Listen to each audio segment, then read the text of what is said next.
Hello बच्चों, आज हम स्टार्ट करेंगे नीट में टॉप 10 यूनिट एंड मेजरमेंट से पूछा हुआ क्वेश्चंस अब तक के हिस्ट्री का। तो सबसे पहला मेरा क्वेश्चन है कि the quantities which have the same dimensions as those of solid angle are. तो हमको इसमें जो ऑप्शंस हैं, इन चार में से हमको बताना है कि कौन सा क्वांटिटीज़ जो है सॉलिड एंगल के जो डायमेंशन के इक्वल है। तो इस तरह करके चारों को हमको चेक करना है। तो चलिए सॉल्व करते हैं। तो सबसे पहला मेरा है कि सॉलिड जो एंगल जो होता है, सॉलिड एंगल, इसका जो डायमेंशन जो होता है वो होता है M0 L0 T0। इसका कोई भी ये क्या है, सॉलिड एंगल एक डायमेंशन लेस क्वांटिटीज़ है। इसका जो कोई भी डायमेंशन नहीं होता है। तो यहाँ पर जो है स्ट्रेन है, तो स्ट्रेन का तो डायमेंशन नहीं होता है। स्ट्रेन जो है उसका जो डायमेंशन होता है वो होता है del L divide by L. तो ये बेसिकली इसका कोई भी डायमेंशन नहीं होता है। लेकिन यहाँ पर जो आर्क है इसका डायमेंशन होता है। तो ये जो है ऑप्शन ये तो नहीं होगा, ये तो गलत हो गया। उसी तरीके से एंगुलर स्पीड है, एंगुलर स्पीड का जो डायमेंशन होता है ये भी होता है, इसका डायमेंशन होता है। और फिर स्ट्रेस का भी होता है, तो ये भी ऑप्शन मेरा गलत हो जाएगा। उसी तरीके से क्वेश्चन नंबर 4 को देखो, तो यहाँ पर देखो स्ट्रेस है ना, इसका भी डायमेंशन होता है और फिर एंगल जो है इसका नहीं होता है। लेकिन जो स्ट्रेस का जो डायमेंशन है तो इसीलिए ये सॉलिड एंगल के इक्वल इसका जो डायमेंशन नहीं होगा। ये भी ऑप्शन मेरा गलत हो जाएगा। तो बचा क्या, ऑप्शन सी। तो ऑप्शन सी में क्या है कि स्ट्रेन अभी हमने सॉल्व किया, स्ट्रेन का डायमेंशन नहीं होता है और जो एंगल भी है उसका भी कोई डायमेंशन नहीं होता है। तो यहाँ पर जो है तो ऑप्शन मेरा सी वो मेरा सही हो जाएगा।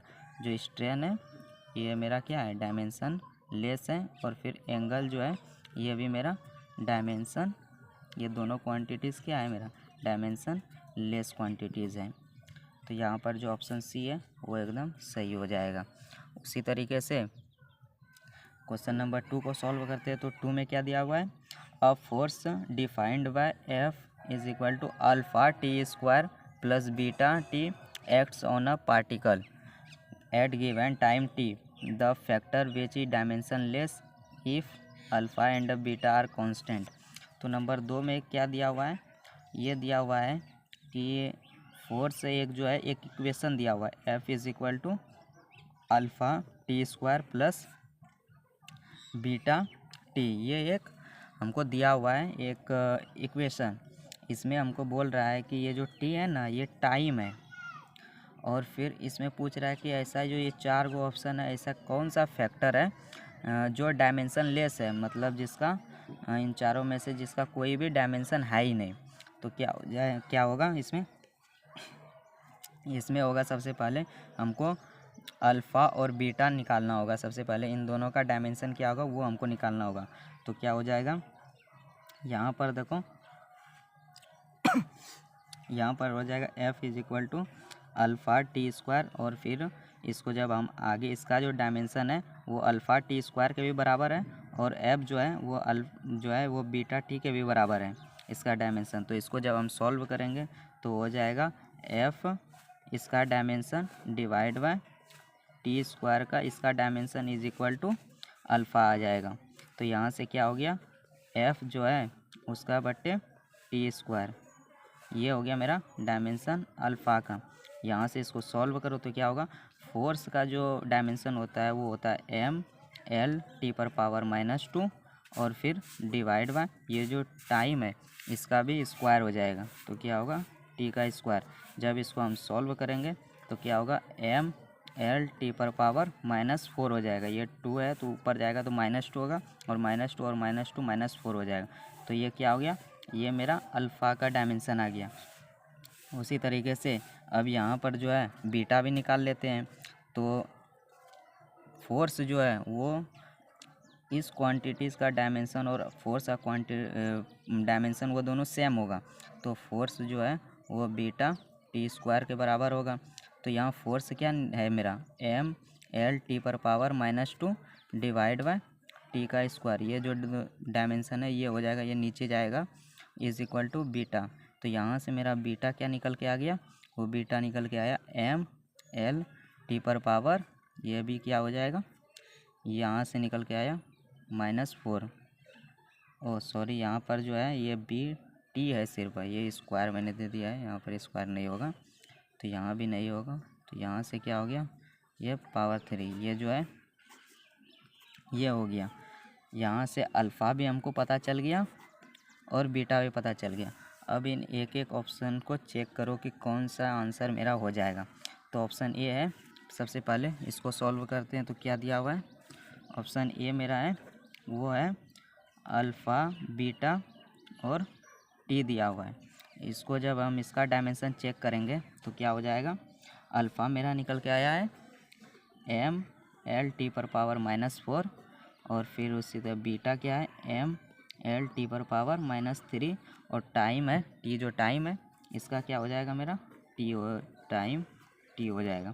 इसको सॉल्व करते तो क्या हो जाएगा, एम स्क्वायर फिर एल स्क्वायर और टी पर पावर -7 और ये +1 तो -6 हो जाएगा।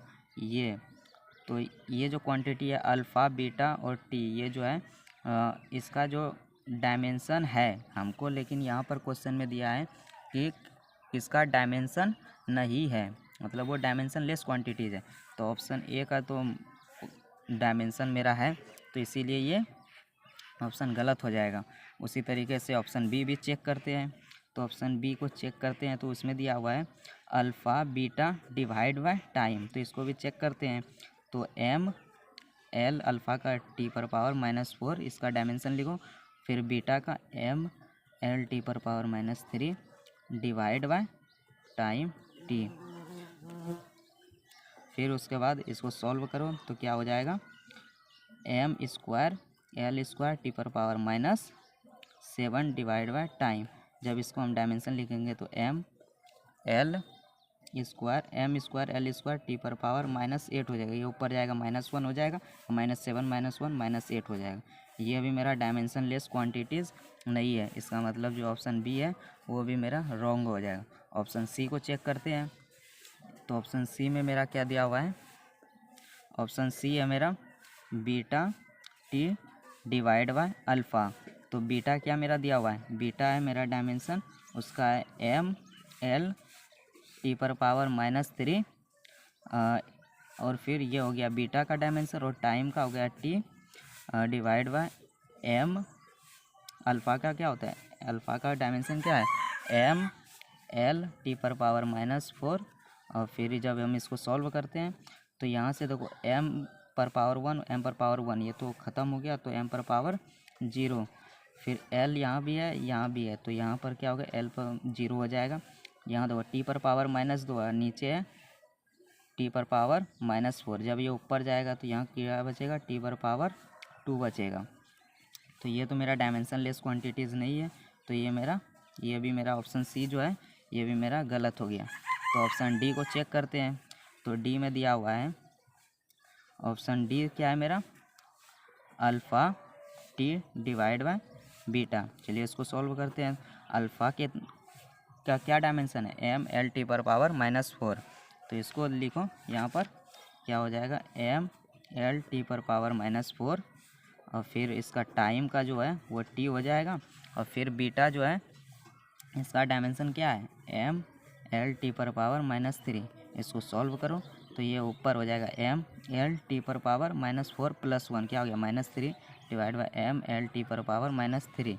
तो ये हो गया मेरा, फिर देखो ऊपर और नीचे तो इक्वल है, तो ये ख़त्म हो गया m0 l0 टी पर भी पावर 0। तो यहाँ से क्या हो गया, ये देखो ऑप्शन जो डी है इसका जो डायमेंशन है वो देखो m पर पावर 0 l पर पावर 0 t पर पावर 0, मतलब ये डायमेंशन लेस फैक्टर है ही, तो मतलब ऑप्शन डी जो है ये मेरा सही हो जाएगा। उसी तरीके से क्वेश्चन नंबर 3 को सॉल्व करते हैं। तो क्वेश्चन नंबर 3 में क्या दिया हुआ है, if E and G respectively denote energy and gravitational constant then E by G has the dimension of, मतलब ई है वो है एनर्जी और फिर जी जो है वो ग्रेविटेशनल कांस्टेंट है। तो हमको ई बाय जी का जो डायमेंशन आएगा वो हमको बताना है। तो चलिए इसको सॉल्व करते हैं। तो क्वेश्चन नंबर 3 का जो सॉल्यूशन है वो हो जाएगा, हमको तो ई बाय जी का चाहिए, तो हमको पता होना चाहिए ई का जो है वो एनर्जी का क्या होता है डायमेंशन, वो होता है एम एल स्क्वायर टी पर पावर -2 ये होता है। और फिर जी है इसका क्या डायमेंशन होता है, इसका तो जनरली सबको वैसे याद तो नहीं रहता है, तो चलिए इसको हम फाइंड करते हैं। तो चलिए इसको फाइंड करने के लिए हमको एक फार्मूला आता है, वो होता है F बराबर G m1 m2 divide by R square. तो यहाँ से हमको ये जी का डायमेंशन चाहिए, तो F R square divide by ये हो जाएगा M square is equal to G हो जाएगा। तो यहाँ से जब हम इसको सॉल्व करेंगे तो फोर्स क्या होता है एम एल टी पर पावर -2 और फिर आर जो है वो बेसिकली लेंथ है, तो L square divide by M जो है वो मास है, तो M square is equal to G हो जाएगा। यहाँ से ये ऊपर जाए एम पर पावर -1 हो जाएगा, एल पर पावर 3 हो जाएगा, टी पर पावर -2। ये जो डायमेंशन है वो मेरा जी का आ जाएगा डायमेंशन। क्या हो गया, यहाँ से एम पर पावर -1, एल पर पावर 3, टी पर पावर -2 हो जाएगा। अब जब हम इसको सॉल्व करते हैं तो सॉल्व करके क्या आएगा, तो ये जब है एम पर पावर -1 ये जब ऊपर जाएगा तो एम पर पावर 1 हो जाएगा, तो ये बेसिकली एम पर पावर 2 हो जाएगा। और फिर एल पर पावर 3 है, ऊपर है एल पर पावर 2, तो एल पर पावर -1 हो जाएगा, ये ऊपर जाएगा। तो फिर इसके बाद ये टी नीचे -2 है, ऊपर भी है, तो ये टी पर पावर 0 हो जाएगा। ये क्या हो गया, ये हो गया ई बाय जी का ये डायमेंशन, ये मेरा आंसर हो जाएगा। तो यहाँ पर देखो कौन सा ऑप्शन सही है, तो यहाँ पर एम पर पावर 2 है, ये भी 2 नहीं है, ये भी नहीं है, यहाँ है तो लेकिन एल पर पावर -1 ये भी ऑप्शन नहीं है। यहाँ देखो ऑप्शन जो ये डी है ये मेरा सही हो जाएगा। उसी तरीके से नंबर 4 को भी सॉल्व करते हैं। तो नंबर 4 में क्या है, if the dimensions of a physical quantity are given by M पर पावर ए, एल पर पावर बी, टी पर power C, then the physical quantities will be. तो हमको क्या पता है कि जो इसका जो प्रत्येक का जो डायमेंशन है एक क्वांटिटीज़ दे दिया है, इसमें पूछ रहा है कौन सा सही है। अगर एम पर पावर ए, एल पर पावर बी, टी पर पावर सी है, तो ए बी सी का कौन सा मान वाला इसमें जो वेलोसिटी, एक्सेलरेशन, फोर्स और प्रेशर है कौन सा सही है। तो हमको सबका पहले डायमेंशन लिखना आना चाहिए। तो ऑप्शन 4 का जो है सॉल्यूशन वो हो जाएगा। ऑप्शन ए को सॉल्व करते हैं, तो ऑप्शन ए क्या है मेरा, वो है मेरा वेलोसिटी है। तो वेलोसिटी क्या हो जाएगा, वेलोसिटी का जो हम मेरा डायमेंशन होता है वो होता है एल टी पर पावर -1 होता है। तो इसका जो है यहाँ से जब हम कंपेयर करेंगे तो क्या होगा, इसका एम पर पावर 0 हो जाएगा, एल पर पावर 1 हो जाएगा, टी पर पावर -1, ये इसका डायमेंशन हो गया। और फिर हमको यहाँ से ये जो एम पर पावर ए, एल पर पावर बी, टी पर पावर सी है, ये हमको कंपेयर करना होगा। तो क्या हो जाएगा, किसके साथ कंपेयर करेंगे, एम पर पावर ए, एल पर पावर बी, टी पर पावर सी। तो यहाँ से जब हम इस दोनों के बीच में कंपेयर करेंगे तो यहाँ से मेरा ए का वैल्यू वो कितना आ गया, 0 आ गया, बी का जो वैल्यू है वो हो जाएगा 1 हो जाएगा, और सी का जो वैल्यू है वो हो जाएगा -1 हो जाएगा। तो यहाँ पर जो है देखो चेक करो, ए का यहाँ पर तो 1 दिया है, तो इसका मतलब है ये ऑप्शन पहला ही ऑप्शन ये गलत हो जाएगा। इसी तरीके से अब बी को भी सॉल्व करते हैं। तो बी क्या दिया हुआ है, एक्सेलरेशन दिया हुआ है। बी में क्या दिया, एक्सेलरेशन। एक्सेलरेशन का जो डायमेंशन होता है वो होता है एल टी पर पावर -2 होता है। तो ये बेसिकली एम पर पावर 0, एल पर पावर 1, टी पर पावर -2 है। तो यहाँ से जब हम किसके साथ कंपेयर करेंगे, M A, L B, T पर पावर सी, ये इसके साथ कंपेयर करेंगे। तो यहाँ से निकल के आया A is equal to 0, B is equal to 1 और सी इज इक्वल टू -2 हो जाएगा। तो यहाँ से जब हम निकल के आया तो ये मेरा इसका वैल्यू है ए बी सी का। तो यहाँ देखो ये क्या सही दिया हुआ है, ए पर ए इज़ इक्वल टू 1 दिया हुआ है, तो यहाँ पर ए इज़ इक्वल टू 0 आ रहा है मेरा। तो मतलब जो ये जो ऑप्शन बी भी है ये भी गलत हो जाएगा। ऑप्शन सी को चेक करते हैं। तो ऑप्शन सी में क्या दिया हुआ है, फोर्स दिया हुआ है। फोर्स का जो डायमेंशन होता है वो होता है mL/2 होता है। और फिर इसका जो हम कंपेयर किसके साथ करेंगे, m/a, l/b, t/c के साथ कंपेयर करेंगे। तो ये जो कंपेयर जब हम इसके साथ करेंगे तो क्या हो जाएगा, a का जो वैल्यू आएगा वो होगा 1 होगा, b का वैल्यू भी 1 होगा और c का जो वैल्यू होगा वो -2 होगा। तो यहाँ से देखो a का वैल्यू 1 आया, तो यहाँ तो फोर्स का वैल्यू a = 0 दिया है, तो मतलब ऑप्शन सी गलत हो जाएगा। तो उसी तरीके से ऑप्शन अब डी को चेक करते हैं। तो ऑप्शन डी में क्या दिया हुआ है, प्रेशर जो है, प्रेशर क्या होता है मेरा, प्रेशर का जो डायमेंशन होता है वो होता है फोर्स अपॉन एरिया। तो फोर्स का क्या हो गया mL/-2 और फिर एरिया का क्या हो गया L² होता है। तो जब हम यहाँ से डायमेंशन निकालेंगे तो mL/-1 T/-2 होगा। ये क्या हो गया, ये मेरा प्रेशर का डायमेंशन है। और किसके साथ कंपेयर करेंगे, m/a, l/b, t/c के साथ। यहाँ से जो a का वैल्यू आया वो a का वैल्यू जो आया वो 1 हो गया और b का जो वैल्यू आया वो हो जाएगा -1 और c का जो वैल्यू है वो क्या आ जाएगा, वो आ जाएगा -2। तो यहाँ से देखो a = 1, b = -1, c = -2। तो यहाँ देखो भी प्रेशर का a = 1, b = -1, c = -2। तो ऑप्शन ये डी जो है ये मेरा सही हो जाएगा, करेक्ट हो जाएगा। उसी तरीके से हम क्वेश्चन नंबर 5 को भी सॉल्व करते हैं। तो क्वेश्चन नंबर 5 में क्या दिया हुआ है, according to Newton the viscous force acting between liquid layers of area A and velocity gradient ΔV/ΔZ है इज़ गिवन बाय, ये एक इक्वेशन दे दिया है, एक relation F = -ηA ΔV/ΔZ where eta is constant called coefficient of viscosity. The dimensional formula of, ये जो n है इसका हमको बताना है डायमेंशन क्या होगा। तो चलिए इसको सॉल्व करते हैं। क्वेश्चन नंबर 5 का जो सॉल्यूशन है वो हो जाएगा, क्या होगा, तो हमको दिया हुआ F = एक रिलेशन -NA ΔV/ΔZ। तो यहाँ से जो है मेरा फोर्स का हमको तो इसका डायमेंशन चाहिए, तो क्या हो जाएगा, तो डायमेंशन जब लिखेंगे तो F का डायमेंशन और फिर ये ΔV/ΔZ है, जब हम इसको लिखेंगे तो क्या हो जाएगा, डिवाइड में आ जाएगा इसका ΔV/ΔZ का डायमेंशन। फिर इसका जब हम लिखेंगे तो क्या हो जाएगा, फिर जो ये एरिया है ये भी नीचे आ जाएगा। तो ये एरिया = ये नीटा का डायमेंशन हो गया, एन का डायमेंशन ये हो गया। और माइनस नहीं होगा क्योंकि डायमेंशन में जो है वो न्यूमरिक वैल्यू नहीं आता है, वो सिर्फ डायमेंशनल जो है वो आएगा। तो यहाँ से जब हम निकालेंगे तो F जो है वो फोर्स है, फोर्स का जो डायमेंशन होता है वो mL/-2 होता है और डिवाइड बाय ΔV/ΔZ क्या है मेरा, वो है वेलोसिटी ग्रेडियंट। वेलोसिटी ग्रेडियंट मतलब क्या है, वेलोसिटी का क्या होता है dimension L/-1 divide by gradient है तो L आ जाएगा डिवाइड बाय L, ये हो गया वेलोसिटी ग्रेडियंट। ए जो है वो क्या मेरा दिया हुआ है, ए जो है वो है मेरा एरिया दिया हुआ है, तो एरिया का क्या होता है L² होता है और = नीटा का डायमेंशन हो जाएगा। फिर जब हम सॉल्व करते हैं इस इक्वेशन को, क्या हो जाएगा, mL/-2 हो जाएगा, ये डायमेंशन हो गया इसका। और फिर जब हम इसको सॉल्व करते हैं तो क्या होगा, ये हो जाएगा, ये जो L जो नीचे है ये ऊपर चल जाएगा और फिर इसको जब हम सॉल्व करेंगे तो L³ T⁻⁻1 हो जाएगा। जब इस पूरे इक्वेशन को सॉल्व करेंगे तो क्या होगा, m हो जाएगा, यहाँ देखो नीचे L³ है और ऊपर क्या है L1 और 1 क्या होगा L² और नीचे L³ तो L⁻⁻1 हो जाएगा।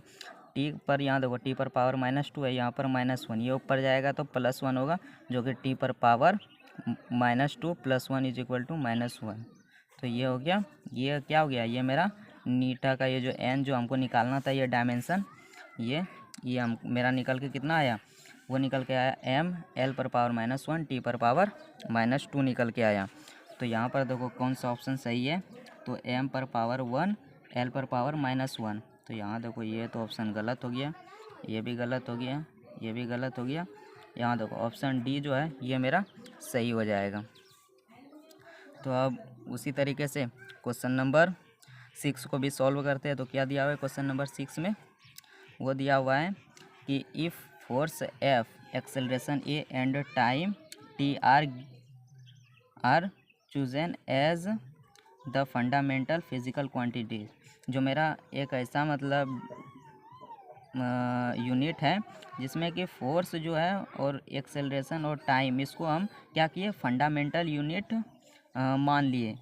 तो हमको बताना है कि find the dimension of energy. तो एनर्जी का इस फंडामेंटल यूनिट्स में एनर्जी का डायमेंशन क्या होगा। तो हमको चलिए इसको भी सॉल्व करते हैं। तो क्वेश्चन नंबर 6 को सॉल्व करते हैं। तो क्वेश्चन नंबर 6 क्या है, वो दिया हुआ है फोर्स को हम क्या करेंगे, फंडामेंटल यूनिट लेंगे। तो इसका जो हम अभी एसआई यूनिट जो लेते हैं वो क्या करते हैं, mL/⁻²। और फिर एक्सेलरेशन को भी करना है। तो एक्सेलरेशन क्या है, इसका क्या होता है, इसका होता है L/⁻²। और फिर टाइम का तो सबको पता है, टाइम का एसआई यूनिट तो सिर्फ टाइम ही होता है। फिर उसके बाद क्या करना है, तो हम जब इसको हम सॉल्व करेंगे तो एनर्जी का जो मेरे पास एनर्जी का हमको बताना है इस यूनिट्स में।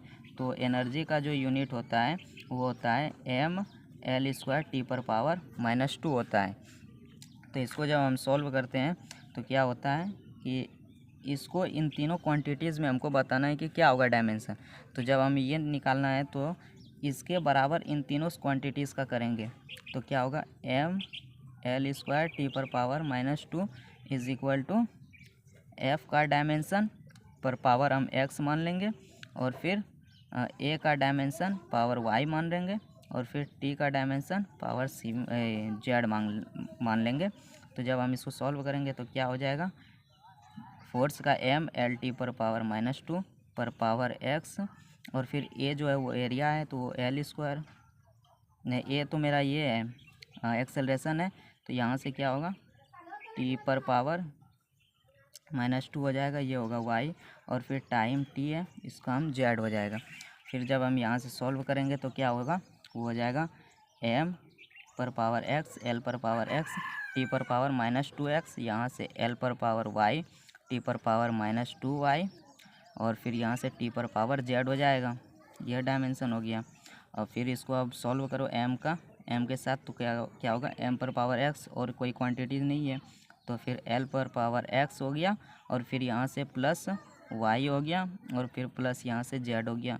फिर अब यहाँ से t को देखो तो t क्या है, -2x -2y प्लस z है। ओह यहाँ पर गलत हो गया, L/x L/y, और यहाँ से तो T/पावर तो कोई z है ही नहीं, तो ये यहाँ से हट जाएगा। फिर अब ये देखो ये किसके बराबर है, ये mL²T⁻² के बराबर है। यहाँ से जो है कंपेयर करने पर क्या पता चला, कंपेयर करने पर x का जो वैल्यू है वो 1 हो गया, और फिर x + y जो है वो 2 के बराबर है। तो x अगर 1 है plus y is equal to 2, तो y इज इक्वल टू 1 हो जाएगा। फिर उसी तरीके से यहाँ भी सॉल्व करो, -2x -2y plus z is equal to क्या है, -2 है। तो यहाँ से -2x कितना है, 1 है, तो इंटू 1 -2 इंटू वाई कितना है, 1 है, प्लस z यहाँ से निकल जाएगा। कितना होगा, z इज इक्वल टू -2, ये -2 और ये भी -2 है, तो कितना हो गया, -4। तो -4 इधर आएगा तो +4 हो जाएगा। तो यहाँ से z कितना निकल के आया, यहाँ से z आया 2 निकल के आया। तो यहाँ से क्या हो जाएगा, एनर्जी का जो डायमेंशन है, जब हम उसी तरीके से क्वेश्चन नंबर 7 को भी सॉल्व करते हैं। तो क्वेश्चन नंबर 7 क्या दिया हुआ है, a physical quantity of the dimensions of length that can be formed out of CG and E² divide by 4πε0 is. मतलब एक ऐसा फिजिकल क्वांटिटी है जो मेरा लेंथ है, इसका जो डायमेंशन है वो CG और E² डिवाइड बाय 4πε0 में हमको बताना है वो क्या होगा। और c जो दिया हुआ है वो वेलोसिटी है, और फिर ये g जो दिया हुआ है ये यूनिवर्सल कांस्टेंट ऑफ ग्रेविटेशन है, और फिर ये e जो है ये मेरा चार्ज है, और ε0 तो जानते ही हो, परमिटिविटी। फिर अब सॉल्व करते हैं। तो क्या दिया हुआ है, क्वेश्चन नंबर 7 का सॉल्यूशन चलो करते हैं। क्या है मेरा क्वेश्चन नंबर 7, वो है कि लेंथ का जो है लेंथ इसका जो डायमेंशन जो है वो मेरा सी के टर्म में देना है। तो सी पर पावर एक्स मान लेते हैं और फिर जी के टर्म में देना है तो जी पर पावर वाई और फिर E square divide by 4 pi epsilon naught पर पावर जेड मान लेना है। तो यहाँ से जब हम इसको सी जो है वो मेरा वेलोसिटी ऑफ लाइट है, तो इसका जो डायमेंशन होता है वेलोसिटी का वो होता है एल टी पर पावर -1 होता है पर पावर एक्स। और अभी हमने पीछे देखा कि ग्रेविटेशनल कांस्टेंट का जो मेरा डायमेंशन होता है वो होता है एम पर पावर -1 एल पर पावर 3 टी पर पावर -2 होता है, इस पर पावर वाई हो जाएगा। और ये जो है E square divide by 4 pi epsilon naught, इसका डायमेंशन चलिए निकालते हैं क्या होता है। तो हमको एक इलेक्ट्रिक चार्ज एंड फील्ड में जो है हमको पता है कि G is equal to F is equal to 1 divide by 4 pi epsilon naught Q square divide by 4 ये Q square divide by R square होता है। तो इसका तो इसका वैल्यू तो हमको निकालना है। ये क्यू जो है वो चार्ज है, यहाँ पर जो ई है ये भी चार्ज ही है। तो यहाँ से जो है इसका तो हमको डायमेंशन निकालना है। तो क्या हो जाएगा F R square is equal to, इसका ई लिख लेते हैं E square divide by 4 pi epsilon naught. तो इसका हमको एफ क्या होता है एम एल टी पर पावर -2 और फिर आर जो है वो लेंथ है तो एल स्क्वायर हो जाएगा। यहाँ से क्या निकल के आया, ये हो जाएगा E square divide by 4 pi epsilon naught. तो यहाँ से आया एम पर पावर 1 एल पर पावर 3 टी पर पावर -2, ये जो डायमेंशन है ये इसके डायमेंशन है। तो चलिए इसका यहाँ पर वैल्यू पुट करते हैं। तो क्या हो जाएगा एम एल पर पावर 3 टी पर पावर -2 पर पावर ये होल पावर क्या होगा जेड हो गया। तो यहाँ से इसको हो गया। अब यहाँ से इसको सॉल्व करते हैं तो क्या हो गया एल, यहाँ पर एल पर पावर एक्स और फिर टी पर पावर ये -x हो गया, एम पर पावर -y, एल पर पावर 3y, टी पर पावर -2y, एम पर पावर z हो जाएगा, एल पर पावर 3z हो जाएगा, टी पर पावर -2z हो जाएगा। ये क्या हो गया, ये मेरा डायमेंशन हो गया। और फिर इसको आप सॉल्व करते हैं तो क्या हो गया, पहले m वाला टर्म लिखो। तो m क्या हो गया, m पर पावर -y और फिर यहाँ पर है +z हो जाएगा, l पर पावर x हो गया और फिर +3y हो जाएगा, फिर उसी तरीके से +3z हो जाएगा यहाँ से। और फिर अब t का लिखो, t का क्या हो गया -x और फिर -2y -2z ये हो गया। और फिर यहाँ पर इधर क्या हो गया m पर पावर 0 l पर पावर 1 t पर पावर 0, इधर वाला डायमेंशन ये हो गया। यहाँ कंपेयर जब हम करेंगे तो कंपेयर करने पर क्या पता चला -y + z is equal to क्या हो जाएगा, वो होगा 0। और फिर यहाँ से देखो, यहाँ पर मेरे पास 3 इक्वेशन आया है। एक है -y + z is equal to 0, x + 3y + 3z is equal to 1, -x -2y -2z is equal to 0। तो यहाँ से देखो जब हम सेकंड और थर्ड को ऐड किए तो यहाँ से हमको एक इक्वेशन फोर्थ मिला जो है y + z is equal to 1। क्यों, क्योंकि x और फिर -x ये दोनों कैंसिल आउट हो गया और फिर 3y -2y is equal to y बचा और +3z -2z जो बचा वो z बचा इज इक्वल टू 1 आ गया। फिर क्या किया 1 और फोर्थ को ऐड कर दिए तो यहाँ से हम मेरा जो z आया 2z is equal to 1, z का वैल्यू हाफ आ गया। फिर y जो है वो z के इक्वल है तो y जो है वो हाफ आ गया। यहाँ से फिर ये जो x y और z जो है इन दोनों को हम इक्वेशन सेकंड में रख दिए जिससे हमको सॉल्व किए। तो x + 3/2 + 3/2 इज इक्वल टू 1, तो x 3/2 + 3/2 मतलब 6/2 और इज इक्वल टू 3 आ गया। x + 3 इज इक्वल टू 1, तो x is equal to 1 - 3, x is equal to -2 आ गया। फिर यहाँ से देखो हम क्या करेंगे, जब हम इसको सॉल्व करेंगे तो यहाँ से क्या हो गया, यहाँ देखो L जो हमको L का डायमेंशन चाहिए g और फिर E square divide by 4 pi epsilon naught के टर्म में। तो जब हम यहाँ पर देखो तो L का जो चाहिए तो L का लेंथ का चाहिए तो क्या होगा c पर पावर एक्स है तो यहाँ पर एक्स का वैल्यू -2 है, तो यहाँ पर क्या हो जाएगा -2। फिर यहाँ से क्या होगा, फिर जी का जो है जी पर पावर वाई है, तो वाई पर क्या हो गया, हाफ हो गया।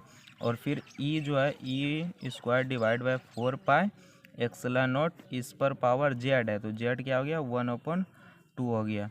जब इसको हम कंप्लीट जब हम सॉल्व करते हैं तो वो क्या निकल के आता है 1/c² और फिर ये G E square divide by 4 pi epsilon naught इस पर पावर हाफ हो जाएगा। तो यहाँ से देखो ऑप्शन को चेक करो कौन सा ऑप्शन सही है। ये तो c² है, ये तो गलत हो गया ऑप्शन ए, ये तो ऑप्शन ए ऐसे ही गलत हो गया। ऑप्शन बी देखो 1/c², जी तो नीचे आ गया, ये भी मेरा क्या होगा गलत हो जाएगा। यहाँ पर देखो 1/c² G E square divide by 4 pi epsilon naught, हाँ ये भी नहीं, ये भी गलत हो जाएगा। क्यों, क्योंकि इस पर जो होल पर पावर 1/2 होगा, इस पर पावर 1/2 होगा, तो ये भी गलत हो जाएगा। ऑप्शन यहाँ पर डी देखो, ये जो डी है 1/c² G E square divide by 4 pi epsilon naught, इस पर जो पावर है 1/2, ये जो ऑप्शन है ये मेरा सही हो जाएगा। उसी तरीके से नंबर 8 को भी सॉल्व करते हैं। तो नंबर 8 में क्या दिया हुआ है, नंबर 8 है कि if dimension of critical velocity of liquid following through a tube are expressed as velocity, critical velocity है BC directly proportional to eta पर पावर एक्स, और फिर ये है रो पर पावर वाई, और फिर ये आर जो है ये आर पर पावर जेड है, where N P and R the coefficient of viscosity, ठीक है। और फिर of liquid, density of liquid, ये जो P जो दिख रहा है ये डेंसिटी ऑफ लिक्विड है, और फिर R जो है वो रेडियस है of the tube respectively, then the value of X Y and Z are given by. तो हमको ये जो पावर जो X Y Z जो है इसका हमको वैल्यू बताना है कितना होगा। तो चलिए इसको भी सॉल्व करते हैं। तो क्वेश्चन नंबर 8 को सॉल्व करते हैं। तो क्या दिया हुआ है कि वेलोसिटी जो है इसका जो डायमेंशन होगा VC, और फिर वो किसके प्रोपोर्शनल है, वो N पर पावर X P पर पावर Y और फिर R पर पावर Z के बराबर है, यानी डायरेक्टली प्रोपोर्शनल मतलब बराबर ही है एक तरह से। ये जब हटेगा एक कांस्टेंट आएगा। और तो यहाँ से जब हम इसको जब सॉल्व करते हैं तो ये जो भी है वो क्या मेरा बेसिकली क्या है, वो जो है ये जो भी है वो मेरा है क्रिटिकल वेलोसिटी है। तो क्रिटिकल वेलोसिटी जो है तो उसका जो डायमेंशन होता है वो LT पर पावर -1, कोई भी वेलोसिटी हो उसका जो डायमेंशन है वो LT पर पावर -1 है। इज डायरेक्टली प्रोपोर्शनल टू नीटा यानी कोफिशिएंट ऑफ विस्कोसिटी।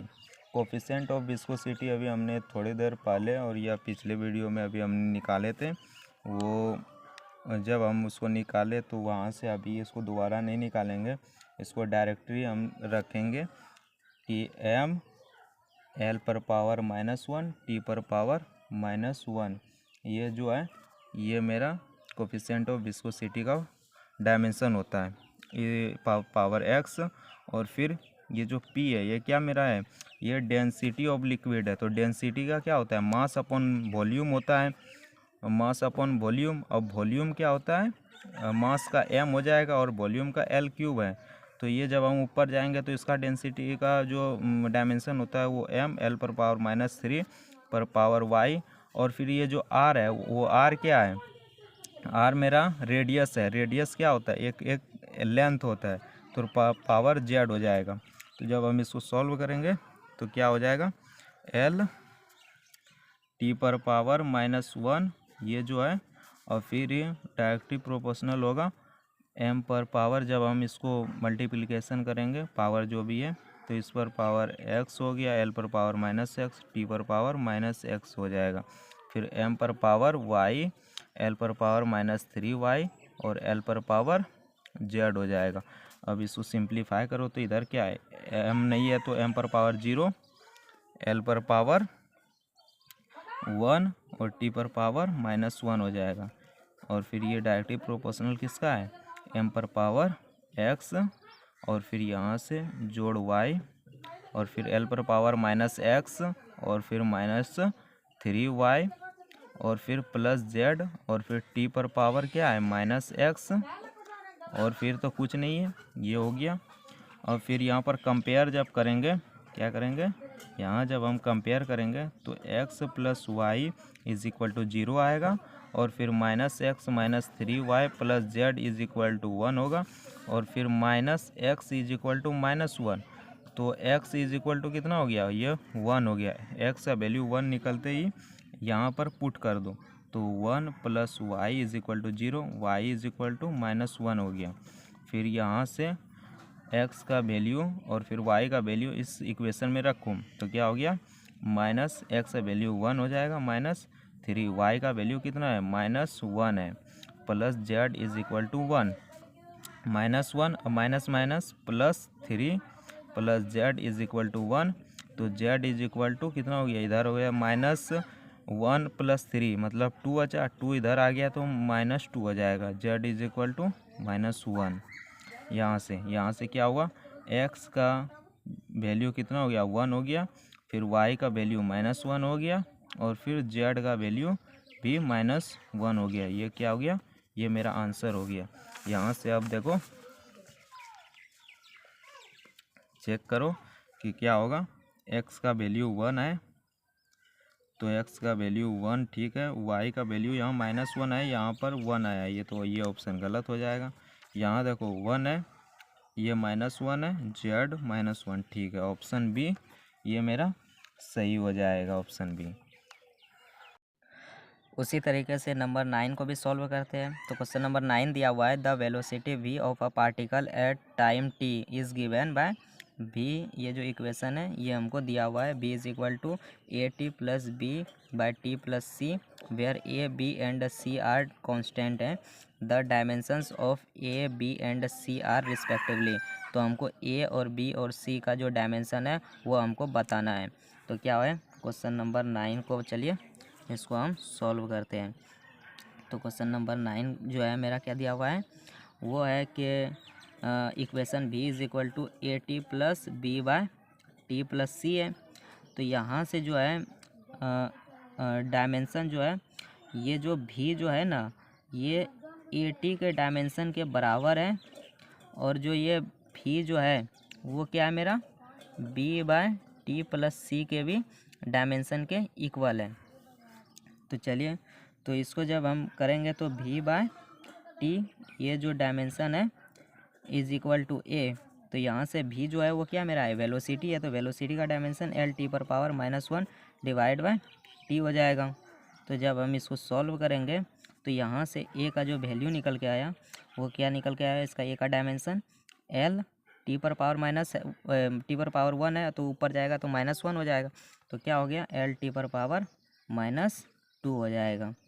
और फिर उसी तरीके से इसको भी यहाँ से जो है सबसे पहले हम ये क्या कहते हैं डायमेंशन ऐड कब होता है, जब वो दोनों डायमेंशन सेम हो।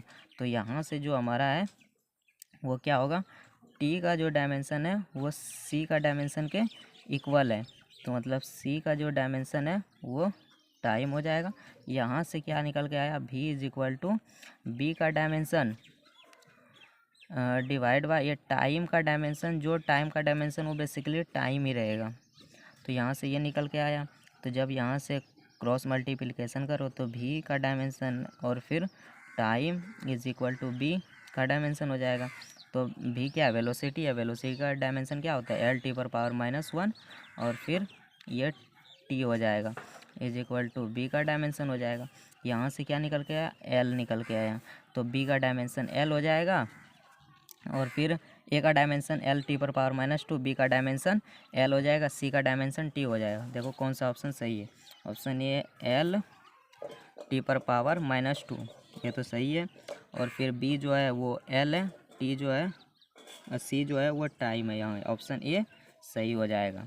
उसी तरीके से नंबर 10 को भी सॉल्व करते हैं। तो 10 में क्या दिया हुआ है, वो नंबर 10 है कि the time dependence of a physical quantity P is given by P is equal है P naught E X P जो भी है, फिर ब्रैकेट के अंदर है minus alpha T square, where alpha जो है वो कांस्टेंट है एंड टी जो है वो टाइम है। तो हमको अल्फ़ा जो कांस्टेंट है उसको हमको बताना है कि वो क्या है, किसके डायमेंशन के बराबर है, तो वो हमको बताना है।